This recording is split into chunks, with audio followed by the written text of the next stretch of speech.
Hepler, and I'm the other Joe. And I'm married to the other bald brother over there with the beanie on.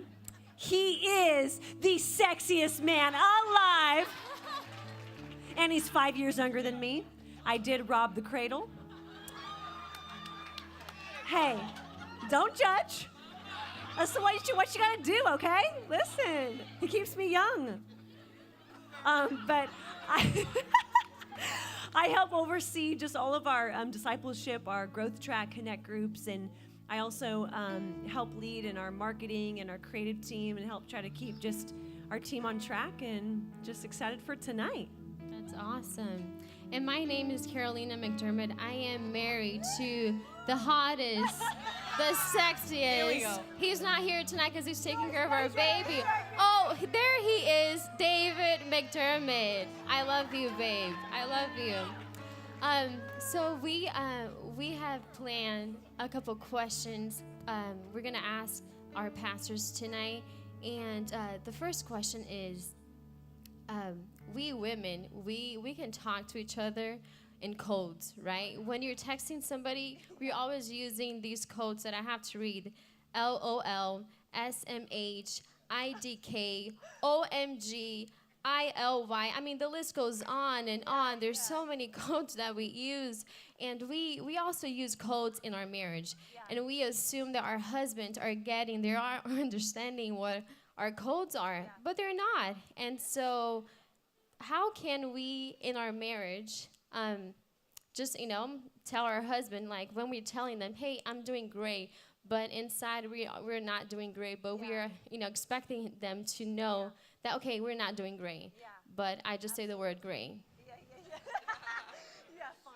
I think we need to remind ourselves that men and women are built totally different. God built us and wired us different. And so the things, how we think is not the way men think, and how men think is not really the way women think, at least for the most part. There are some that may go a little more left, a little more right, but we have to remember that in our relationships. And so when we think that we're communicating something to our husband or even our boyfriend, or we're, a side to me may be something totally different than a side of my husband. He may just think I'm tired, but I may just be annoyed at something. But if we don't communicate and choose to communicate and explain what those things are and how we feel, you're just going to go in circles and in cycles, and you're going to say, he doesn't get me. He just doesn't get me. Well, have you ever explained it to him? Have you talked to him about how you feel or we are totally different, and you need to remember that. You can't expect, ladies, that they're understanding everything, especially just the first time you tell it. You're going to have to tell them a few times before they actually even remember it. You need to repeat yourself and remind them how different we are. You got to remind yourself how different we are, because you have to do that. You have to communicate with your spouse. And I think it gets easier in that sense as the years go by. Married over 25 years now, praise God. It was different in the beginning, but I get it now. It's like, and don't waste time. Don't wait until you're 25 years married to try to figure it out. Communication and really expressing yourself. If they don't get the sigh, or they don't get the whatever it is that you do or say, that you don't really mean that, but they should know what you mean. You can't do that, ladies. I mean, it works for us girls among girls, but that's about it. It doesn't really work with our spouses. I think another kind of talk that we do is a modern thing, and that's emoticons in your text messages. And it's not just in a marriage situation. I know my son-in-law, he just cracks me up because he recently has started putting emoticons when he texts me, and it just makes me happy. And I'm just like, okay, thank you. He goes, I'm finally doing the Hardcastle women talk here. I'm finally getting it. And I said, yeah, that's good. But I think that we also need to realize that although men and women are different, we need to allow men to be different, and they need to allow us to be the way we are. I didn't introduce my husband. He's on the front row here, Greg, and I've been married.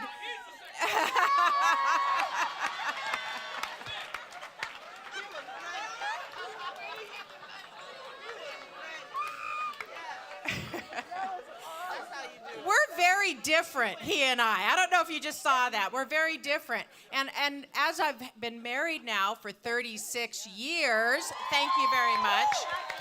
I'm just now beginning to recognize that I need to allow him to be the man and to say things the way he does. I know that in the past, he would leave a note like for a construction worker, and he'd say, "You tracked mud in here, take off your shoes the next time you come in the door."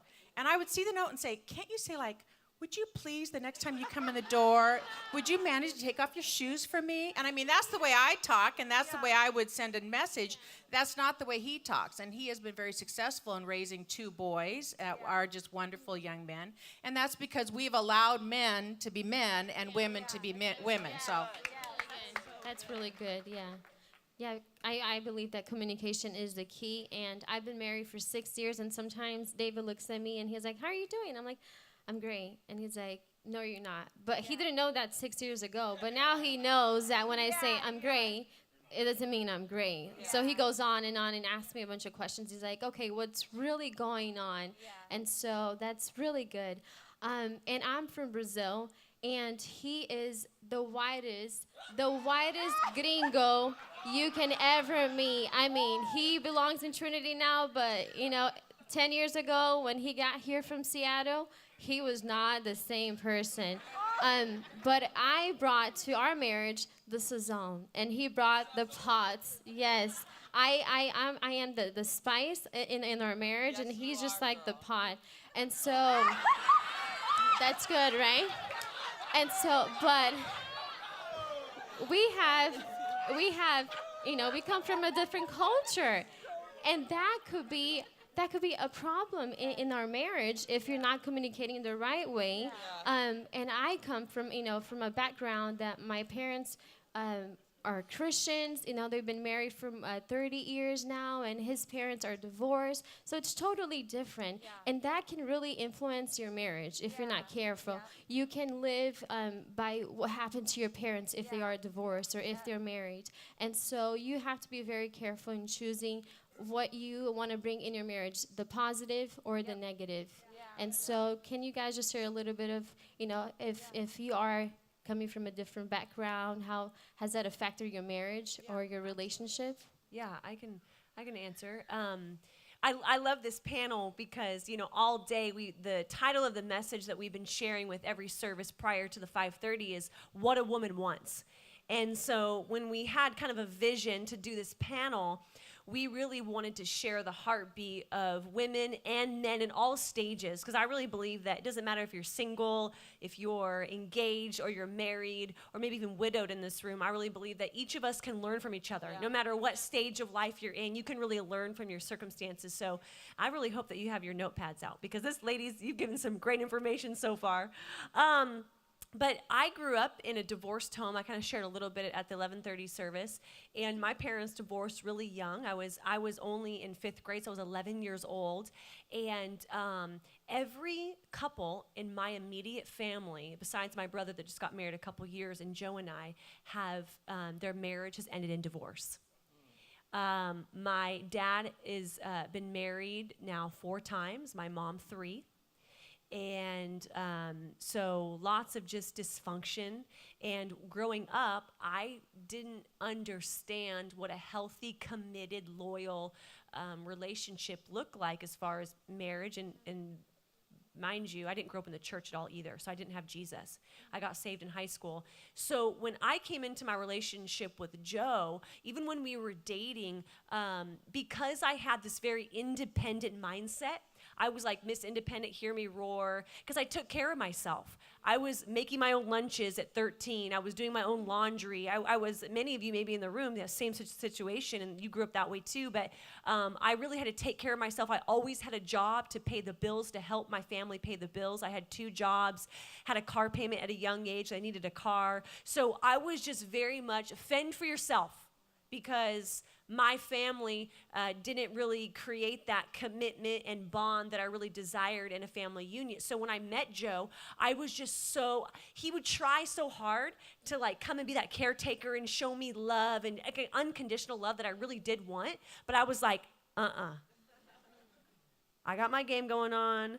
I'm independent. I don't need you. I kind of really played that. So it took a long time for those walls to really break down. And it wasn't until probably, I would say, well into year 1, and it's still happening. We're only in year 2. Okay. We're still newlyweds. It still has taken me a long time to break down those walls and allow trust to come in and say, you know what? No, this guy loves Jesus. And though wasn't raised in the church, my parents weren't together, and they didn't show me that example.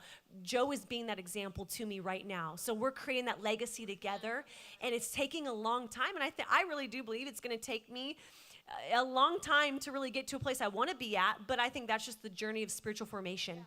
That God's journey in your life, wherever you are, it takes you, it doesn't just happen overnight. Things take a long time because I believe that God's in the process. He wants to develop you and strengthen you, and he uses every situation, good and bad, to do that. That's the sovereignty of our God. That's the grace of our God. And so that's really my background. That's kind of how it shaped our marriage. You know, I have...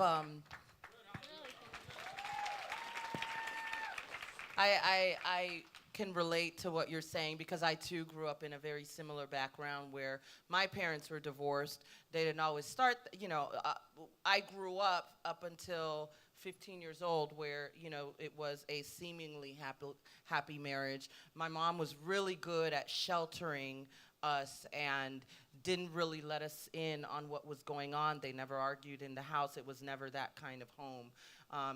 My mom is super spiritual. That's, the foundation from where I come from, but my dad is the complete opposite. He actually has professed that he is an atheist, but the devil is a liar, and I don't believe that. Yeah, but So to come from such a different type of where both people in the relationship, both of my parents are so different in terms of where they are, was really interesting. And of course they got divorced when I was 15, but the good news is that the greatness and my understanding of God had already been planted.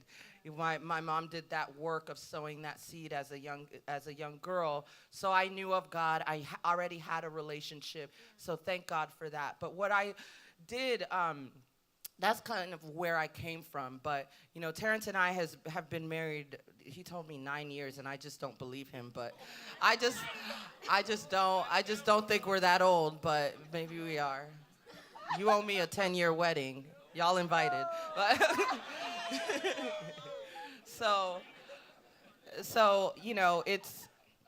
We went into this relationship and into our marriage, when we first started dating, we knew we were going to be together. I mean, I think that Terrence would agree. We talked a lot about our future, and because we just knew. It was one of those things where we just knew that we knew that we knew.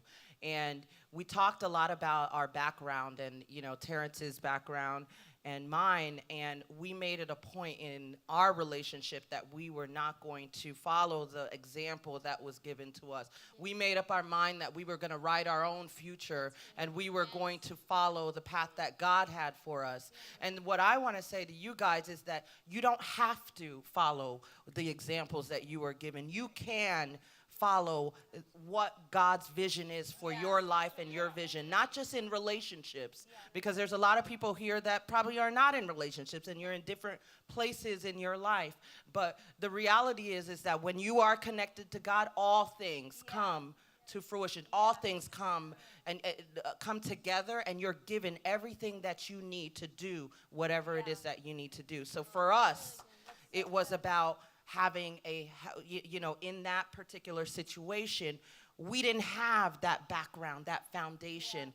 But when we connected ourselves to God and decided that God was the third member in our relationship, he gave us and he filled in where we didn't have that sort of background example. That's really good, Joe. That's really good. And that's why it's so important to surround yourself with people who are going to encourage you. And if you surround yourself, with people who are always complaining, they have a broken home, broken family, that might affect your marriage, your personal life, your business. And so you always want to be connected to God first, connected to other people who are going to be a blessing in your life. and you're also going to be a blessing in their lives. And so that's why we're always pushing connect groups, because that's just one of the ways for you to, to be surrounded by women, by men who are going to stand by your side and help you in prayer and just encourage you. So that's really good. But let's speak a little bit to the men tonight, because we got some men in the house. And so the question is, what advice would you give to a single man looking for his future wife? What should he be looking for? That's a really good question. Who wants to answer that one? I have boys, yes, I do. I think that it's more about who are you rather than who you're looking for. Because you're going to attract the person that you want to have. And so if you're a young man and you're looking for a professional woman, if you're looking for a hardworking woman, if you're looking for a woman who puts God first, if you're looking for a great mother for your children, guess what? You need to be developing all those things in yourself, because that's the kind of a man you need to be. And women do not put up with anything less than that. I am actually very sad when I see what I kind of feel to be serial dating. I think that you need to take it slow, single people. There needs to be more group time together and not so much feeling like you have to go out on dates and be in a relationship. Because, I actually was talking recently with someone who's been in counseling in their marriage, and the conversation was, well, you don't fill my cup. You don't fill my cup, and I'm emotionally, I don't get enough support because you just don't fill me. And, your spouse is not supposed to be the one to fill you emotionally. That is what the job of God does in your life, that's where you're supposed to be getting your worth. That's supposed to be where you get who you are, and it's not through a relationship with someone else. So I know it was said several times this morning. I think Pastor Linda said it pretty good this morning, that girls especially, you don't need someone to fulfill you. You need to be the woman of God that you want to be, and then you need to be attracting that man to you. So... Oh, I would just drop the mic. I think that's good. Like, poof. Definitely. I think you just need to look in the mirror, men and women. Look in the mirror. Examine yourself. And, be the best person. God's called you to be someone in your community, in your home, in the church. And be that person as best as you can that God's called you to be. Don't worry about, does he like me and does she like me? And do they still do that? That's just I don't know. It's concentrate and focus on God, because those things are going to fall into place. And one day you're just going to go, bam, just like Johanne and Terrence. And it was like, I know that I know that I know. Just like me and Marcus, I know that I know that I know. Because the moment was just there and we just knew. And it's just, that'll happen if you just continue to focus on God. If God has that for you, then that will happen. And and being in the place where God's called you to be, being on team, being in a connect group, being in church every Sunday, not just when you feel like it, but being in church every Sunday and having a relationship with God first, and then allowing other relationships to come and surround you. I'm so sorry. When you do that and you keep your focus on God, all that other stuff is going to fall into place. And God will honor your commitment to him, and he will bless you with a wonderful person that doesn't need to fill you, because you'll already be filled by God, and so will she or he. And you know what, Pastor Lisette, I want to know, if someone is dating and they're fighting a lot and they don't get along and there's all this, does it get better after you get married? No, it gets harder and worse. So quit it. Get away from each other. Pray for each other. Say, hey, you know what? This doesn't mean we have to be enemies. This just means that it's not okay. It's not the best thing for us to be together. So I love you, or I'm thankful for you. God brought us through this, whatever reason he allowed it. But move on and just focus back on God. Don't waste time on that, because it's not going to get better. I want to add to that. This afternoon, I shared with the 1:30 crowd. I found this quote that was so revealing and so powerful. And it says, a woman should be so hidden in God that a man has to look to him just to find her. So men, chase him and you're gonna find her. So good. That's so good. And I usually see a lot of that hashtag relationship goals. And I mean, that's like everywhere. Facebook, Instagram, Twitter, it's just like relationship goals. And, you know, I wish I could see more of Christ goals because we are trying to be like Christ. And so when we become more like Christ, that relationship eventually will happen. You are going to find the spouse of your dreams, you know, the man that God has for you, the woman that God has for you. And but it's, you know, it's not easy. And when you get married, you have a lot of responsibilities, you know. You have to pay your bills, you have to, you know, take care of your spouse, love your spouse, and then you have kids, and then, you know, you just add, you know, kids to that marriage, and it's not easy. I mean, it's fun. I love my 2 daughters, but sometimes it's like, man, when do I get a time with just, you know, my husband and I? And so you have to be careful to make time for your spouse. But the question is, what are some creative and intentional ways that we as women and men can keep the love, respect, that's a good one, and intimacy healthy and thriving? Who wants to answer that one? Yeah? You want to go, Joe? Yeah. Well, I mean, look, when you're gonna, can I say it? You just gotta drop it and drop it good.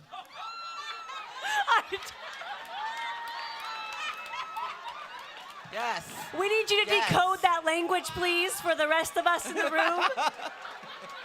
Maybe there's some people that don't understand what that means. For the married folk out there. Let me stop. See,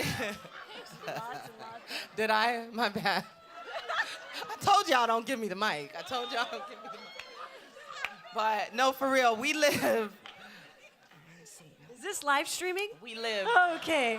Are we recording this? I mean, They it's might as well Pastor hear. Rich watching. I'm gonna bring it back in. See, in our lives, I am such a busy woman. Terrence is he's so busy. We're 2 very busy people in our lives. So when we get home, it's just like, you know, all of that missing each other and all of that stuff just gets, it's just a good thing. And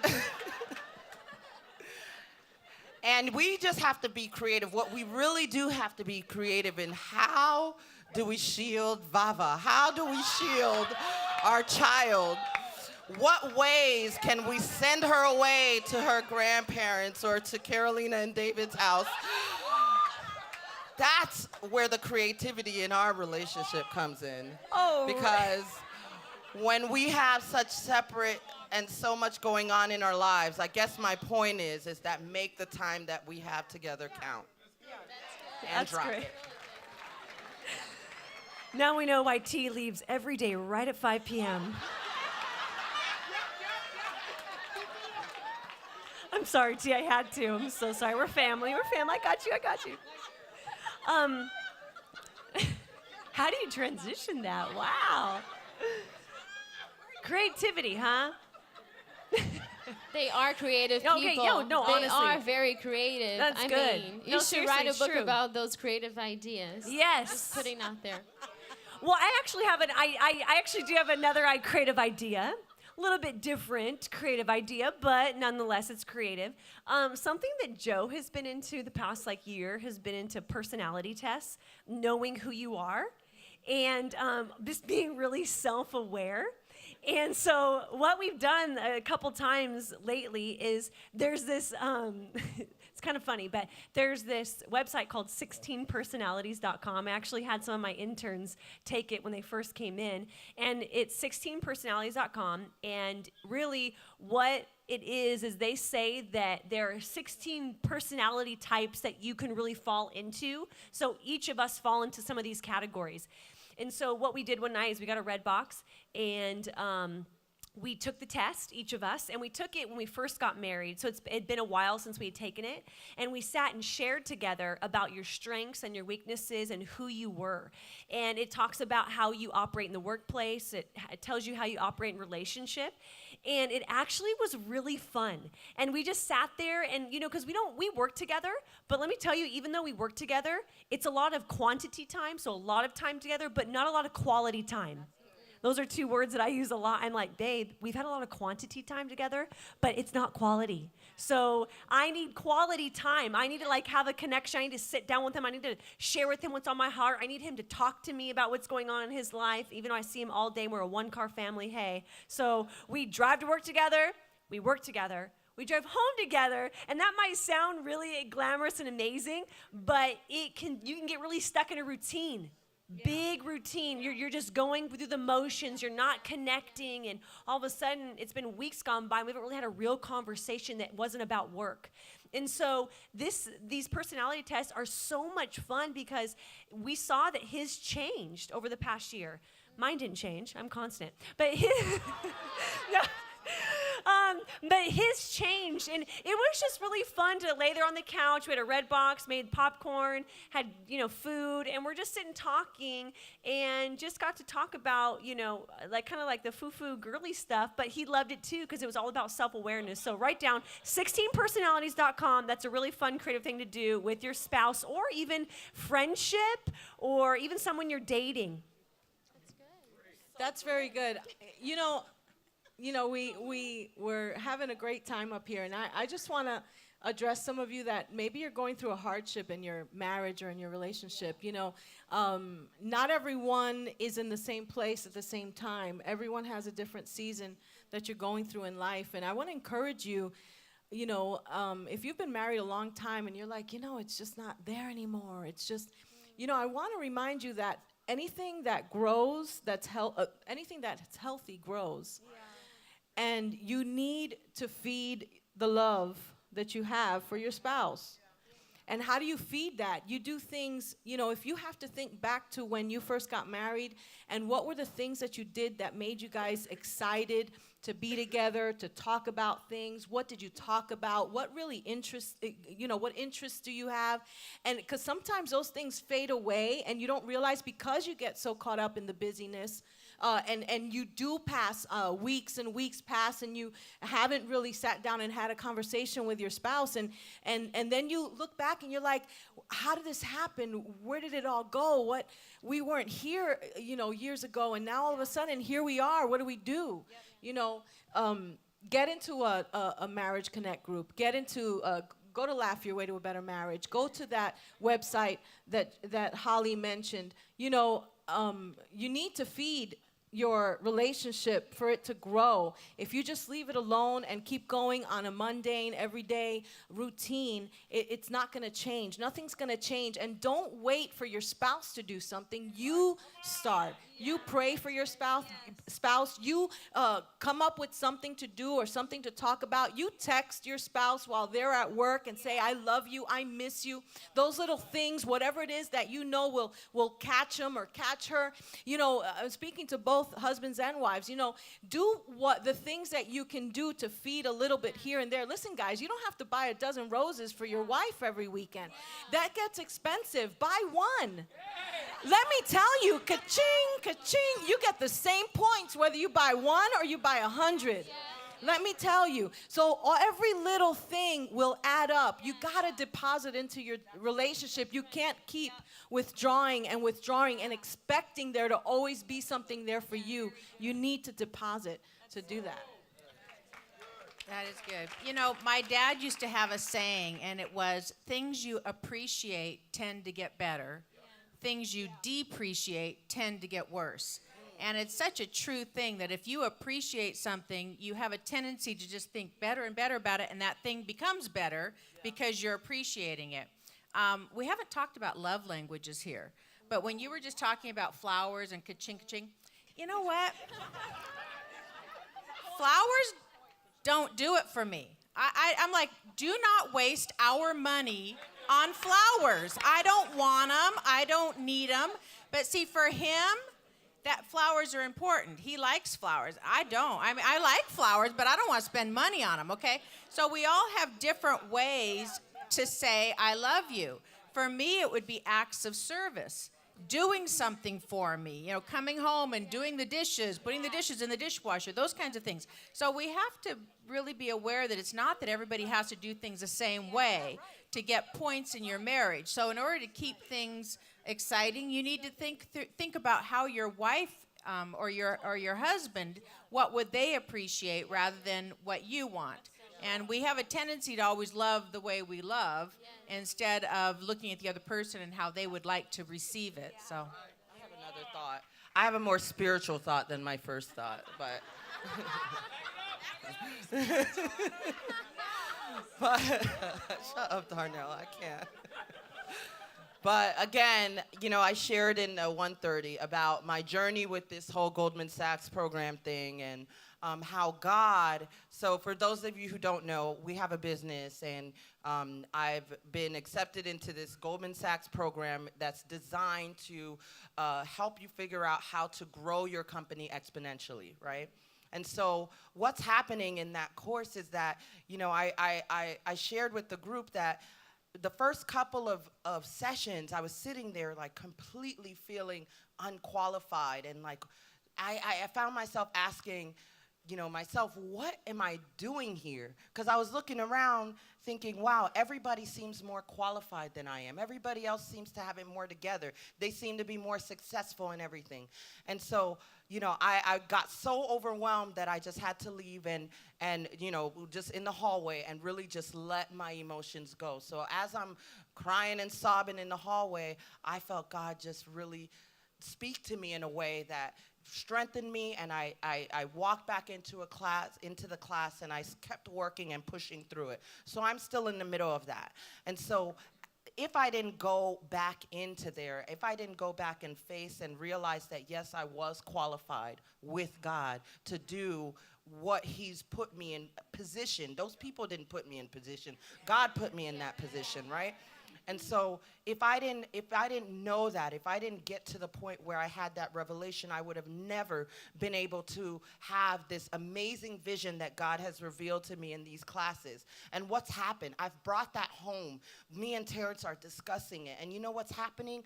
God is doing something new in our relationship, not just in our business, but in our relationship. What I want to encourage you guys, those of you that are married, those of you that are about to get married, and those of you that want to get married, God never stops stretching us. God never stops doing a new thing in us. It doesn't end with marriage. It doesn't. That's just the beginning. Your years and years of being married doesn't mean that, okay, that's where that was your goal and that's it. You're just going to sit in that. No, you continue to get stretched and grown. God is doing something completely new in us. When we got Vava into our life, that's our adopted baby girl. We've had her for 2 years now. And, that has been such an amazing adventure in our relationship. And, it was funny because we could have never imagined that. We were praying to conceive. We weren't praying to adopt or have this girl come into our lives. And she just happens to be the most amazing, most special thing in our lives. We have been stretched. We have seen God just do so many amazing things through her and through that experience. And he has found a new way to love me, and I found a new way to love him in that situation. So never forget that God is always ready to do something new in your relationships. But how do you get there? You have to always make sure that God is always there. You're connected to that source. That source is going to continue to feed into you, refresh you, renew you. Pray together. Ask for it. Ask for it. You guys don't like to talk in code and whatever? Well, don't talk in code with God. Ask God for exactly what you want. You want something fresh and new? Ask him for it. He's going to give it to you. So good, so good. I just want to touch on the topic of respect. Because my mom always told me something growing up and, waiting to meet my spouse. She told me, just see how he treats his mom And that means if he treats his mom good, he's going to treat you good. If he treats his mom bad with no respect, he's not going to respect you. And so just speaking to all the single ladies, if you are dating somebody and he's not respecting you right now, he's not going to respect you once you're married. He's not. That's not going to change. It's just going to keep getting worse and worse. So if you are in a relationship and he's not respecting you right now, you need to tell him, like, goodbye. Because God has someone better than that for you. And if you are married already and maybe, you stop respecting your husband, you need to go back to that first love. When you first fall in love with God and when you first fall in love with your husband, you respect him. David is always, busy working, and he gets home and I usually get home before he does, and I'm with the girls making dinner, getting the house ready for him. So when he comes, everything is like in place. The girls already took a bath, they're ready to go to bed. He puts them to bed. And I'm never like nagging on him, like, babe, how come you don't help me? How come you don't, you don't get home like at 7 or at 6:30? How come I'm always like the one doing this? And, just nagging on him. It's just not healthy. You just have to, always know that he has his, things that he needs to get done like in his day. And I have other responsibilities. And so if I don't respect him, I'm not going to like get respect back. And so just keep that in mind. And our last question is, in marriage, we see movies, those like romantic movies. And growing up, I used to watch those movies and just think, oh, one day I want to fall in love and, have like that Cinderella wedding. Oh my gosh, so excited. But I used to watch Cinderella and think like my Prince Charming was going to come one day. And he did. His name is David. The whitest gringo in town. But we watch those movies and we're always looking on Instagram and we think, oh, that couple has like the best marriage. Oh, they're so perfect. Oh, where can I find that? I want to have that marriage. But you don't know what happens like behind the scenes. And so you just have to like be careful and you have to focus on God and, really seek God first so your marriage can be a blessing. And so I just want you guys to share, when we read your Bible, God talks so clear about marriage. And I just want you guys to talk about, about that. When you said the hashtag relationship goals, I've seen that too. And I've seen it a lot on, my daughter travels all over the world and she's in a band and a lot of people know her and her husband. And so there's a tendency for a lot of the girls out in the audience to look up there and say, oh, relationship goals, I want to be like that. But they don't know the hard work it takes day in and day out to keep a relationship healthy and happy and moving forward. And when you've been married for 36 years, I got to tell you, there were a few days that it wasn't so happy. There were a few times that it was a difficult time. My sister, maybe you don't know that my sister is Pastor Robin, and so if you didn't know that, that's my sister. When I was younger, in my 20s, I think, she gave me some really great advice, and that is that we were talking about some situations that were going on. I was unhappy about something, and she said, Kathie, sit down and make a list. Yeah. Make a list of the 10 things that it would take for you to be happy. What 10 things would you say, if I had that, I'd be happy? If I had that, I'd be happy. If I had that, I'd be happy. Health, children, husband, house, car, whatever it is, what are the 10 things it would take to be happy? Okay. Take away 1. Are you still happy? Can you be happy with 9? Okay, can you be happy with 8? Can you be happy with 7? And start going down that and start to realize you need to be focusing on the things that you have, because it's amazing how you tend to focus on the one thing that's being a problem in your life instead of recognizing, wow, I've got 8 out of those 10 things. That's pretty amazing. And I think that sometimes we forget how God has blessed us, and there are areas that we need to be working on, but that you need to be focusing on the things that God has given to you and the blessings that he's given to you, because that's where you're going to find success. The other thing I'd say is that in marriage over the years, I think now after 36 years, I have finally begun to realize that there are just certain things about my husband that's hardwired and it's never going to change. It's just never going to change. Would you think that after 36 years of marriage, he would know that in the morning before I have coffee, I don't want to talk? Is that like a hard concept for you to, do you understand that? Okay. He still doesn't get it. The same okay, way. I'm Norwegian too. Okay, he doesn't get it. And 36 years, sometimes, I think the last time he came in, I looked and went, when are you gonna get this? I don't want to have a conversation yet. But you know what? I can be mad about that. But I've realized after 36 years, I'm not mad. I just recognize that that's something that it's never gonna change. He wakes up in the morning singing. He wakes up in the morning happy, and he's just like, and I'm just, yeah. And you know what? The other thing that's interesting about that is that when I started having children and they started being like their dad,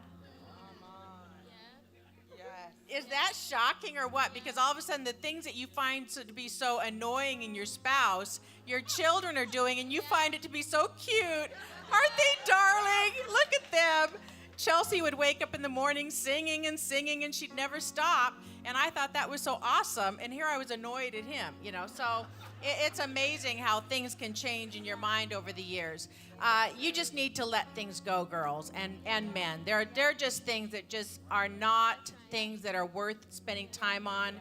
You're not going to change it, and it really doesn't make any difference. And then my last thing I'd like to say is that expectations can be a killer in marriage. And what I'm meaning by that is, if I expect a certain reaction, if I put dinner on the table and I have put candles out and I think, oh, when he gets home, he's going to have this, he's going to say this, and he's going to do that, and then he's going to do this, and he comes home and he doesn't do those things, it's not that he's done anything wrong. He just didn't meet my expectations. And I can be mad about that. I mean, I don't know how many times you've had a conversation in your head about something. It's going to go like this, and then it's going to happen like this, and that's going to be so much fun, and then we're going to do this, and it doesn't happen. It's not his fault. So for me to get mad at him about that, unless I have expressed my expectation, which is a different thing, because once I've said it, if he then doesn't meet it, well, now we have a problem we need to talk about. But, if he doesn't know that, then, that's a killer. So girls especially, I think guys too. You expect your wife, you do something, you buy a gift, and you bring it home, and she's like, oh, thanks, that's awesome, and you don't get the response you want. It's not because she's doing anything wrong. It's because maybe she wanted something else, I don't know. She's really picky. She's a picky person. But, you just need to remember that you need to think through, was that because they did something, or is that because I set myself up to have a heartbreak over that? Did I set up the situation to be wrong? And I'll say a lot of these things, we're talking again a lot about marriages, but the same thing goes with our children. Especially if not even just grown children. I mean, young children too. Respect your children. Speak respectfully. I've got to say a few things because I am the education director and I work with children all the time. I hear parents speaking so disrespectfully to their children.